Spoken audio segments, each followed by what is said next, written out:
unique with the theatre that we have here at Farnborough. Engineering project began in June 1994 when the type was referred to as the 3XX. Official go-ahead was in December 99, and when an order of the 50th aircraft came in December the next year, the industry launch was confirmed. The maiden flight of the A380 occurred in January 2005, lasting some 3 hours and 54 minutes. It was the start of a test program incorporating some 2,200 flying hours and lasting some 15 months. Rolls-Royce engines of this, the Rolls-Royce Trent 987,000 pounds. Put that into something else in the context, the Trent 900 draws in enough air to inflate 72,000 party balloons in 1 second.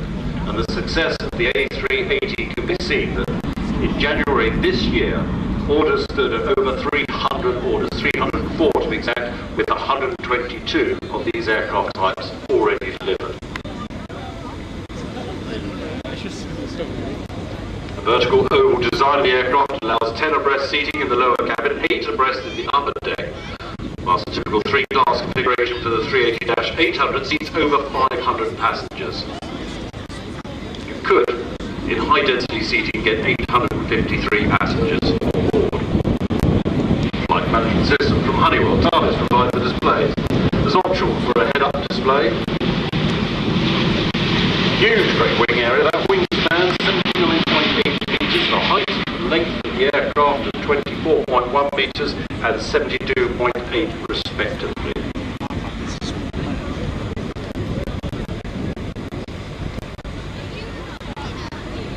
The launch variant of the aircraft is the 380-800 and the Stretch 900 series is under consideration. Larger aircraft will represent a 10-frame stretch with 656 people in a 3-class layout, but in high-density configuration, up to 990 people could be carried. It is a terrific site over here at Farnborough, this historic site, the birthplace of British aviation. Only first flew from down on the far right.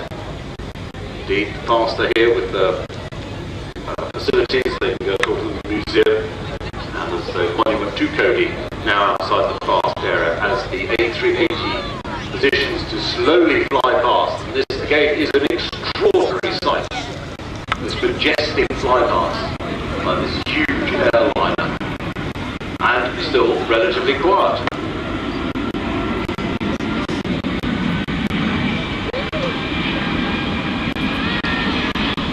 Almost unbelievable, I think, isn't it, to see this large aircraft drifting gently past. Power will come on soon, climb away to a steep climb to the downwind position, and then the steep descent on the land. 1 or 2 that they visibly travel between the 2 decks.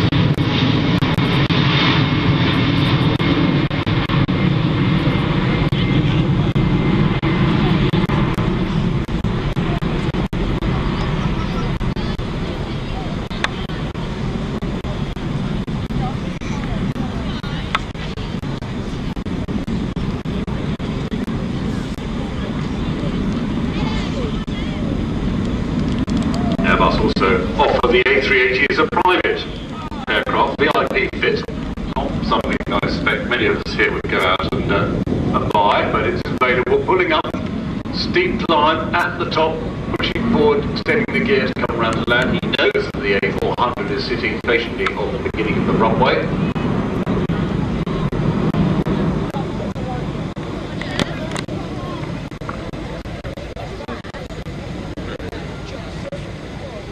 Extraordinary sight, isn't it? Beautiful sight. And on the big screens you can see the mechanics of the undercarriage coming down, the doors going through quite a sequence to get the gear down. Flap being extended, Goodrich main landing gear.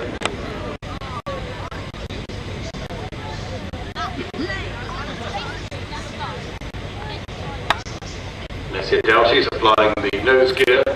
380 we're coming in on something like a 3.5 degree slope approach, so that we don't take the roof tiles off the Swan pub. Lawrence wouldn't be impressed. And at about 600 feet they were called, and then the A400 takeoff run. Look at the screens, you can see the two aircraft closing. And watch the departure of the A-400 Airbus as well. So this is a remarkably agile aircraft, very fine airlifter from, as I say, Airbus Defence.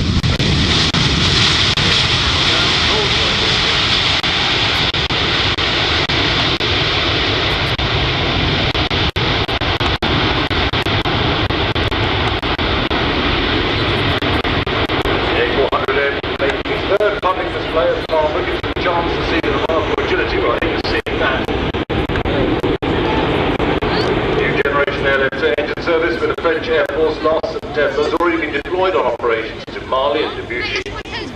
First of 10 aircraft that the Turkish Air Force has also been delivered. Altogether, 174 aircraft have been ordered by 8 nations. By Belgium, by France, Germany, Luxembourg, Spain, Turkey and the United Kingdom. That means production will be in existence for many years to come. Are supplied by 4 Europrop International TP400 engines, which are some of the most powerful turboprops in production. They'll give this type its remarkable versatile capabilities. 11,600 shaft horsepower on each of those donkeys. It can fly intercontinental missions at speeds and altitudes comparable with jet aircraft, up to 0.72 Mach and up to 40,000 feet. It can then land on short and unprepared airstrips close to the point of need, making it an ideal performer both on military and humanitarian missions. It can land on gravel airstreams as short as 750 meters.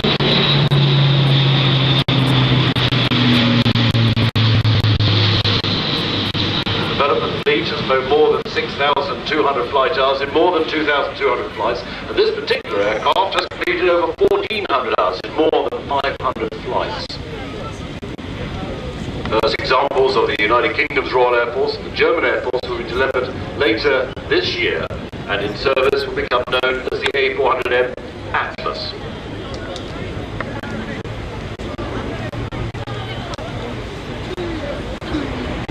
Over the last year of flight testing, the aircraft has demonstrated its ability to operate from gravel strips. They took it down to Zaragoza in Spain in the heat of the summer, played around on gravel strips. More recently, successful completed airdropping loads of up to 4 tons from its ramp.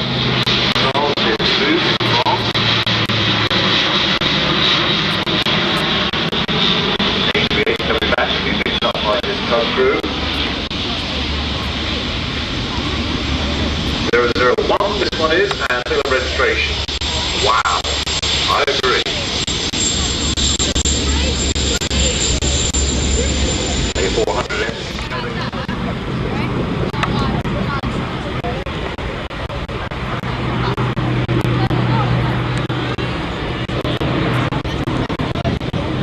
Steep climb to a very steep descent of the A-400. There's the 380 still out on the runway, so we get a few more flybys. Of course, it was referred to as Grizzly, the test aircraft. In fact, Grizzly was given to the ceremony on the first day of Farnborough 4 years ago in 2010, but that's been kept as a call sign for the test aircraft, so nobody else can grab that one. So I say we will be calling it Atlas.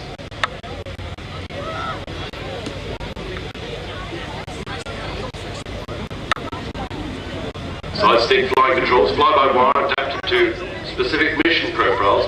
In terms of the flying services, each wing contains 5 spoilers and 2 section flaps. The spoilers are utilised for roll control, speed brakes and lift dampers.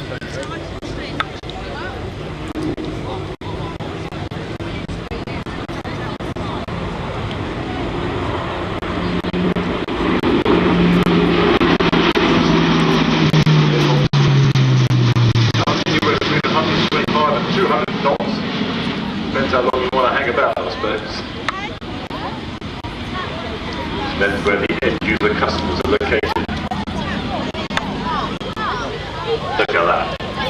It's not aerobatic. Well, that's what it says in the book.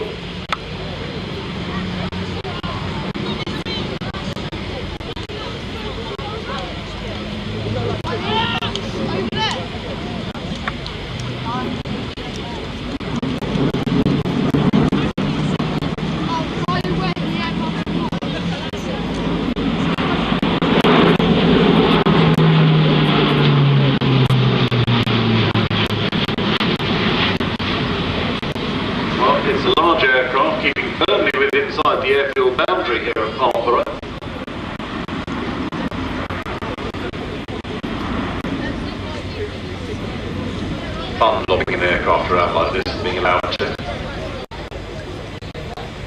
Crew rest area for extended flights.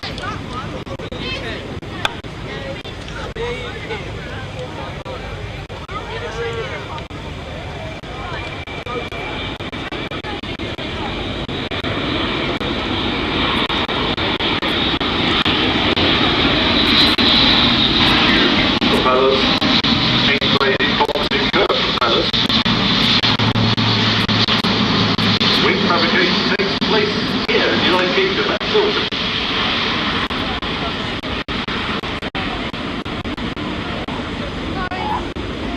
So I suspect he'll be going downwind, looking at the timing of the 380 being pushed back into his parking roost, and the 400 going downwind. I think that will work quite nicely. You can tell when they call downwind because the runway lights go out. It's not because of a dodgy plug, it's just because we reconfigured the landing lights here at Farnborough for two different runway lengths. We have a runway long, or the standard runway, and there's a different touchdown point on the runway that we use for the display. Now to land from the Airbus group. Another fantastic display by Airbus. They always do here at Farnborough. 435, Roger. 4 ground passage. 434 plus 1 request to exit runway